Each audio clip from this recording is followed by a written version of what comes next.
Hey everyone, welcome to Guju Edition. In today's video, I'm going to teach you how to create tracery effects free on mobile or PC without using any plugins. So without wasting any time, let's start the video. First of all, open Google or Chrome and search for freedesigntool.online.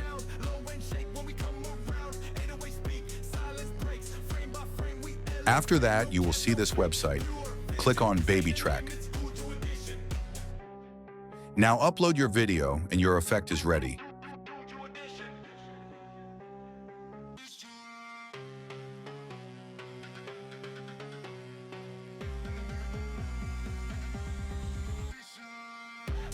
You can use many other effects as well.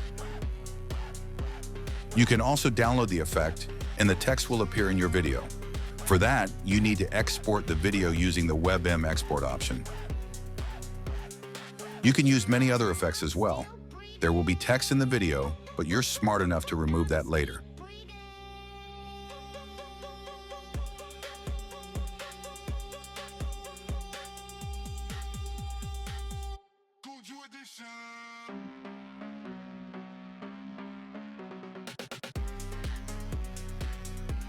See you in the next video. Thank you for watching.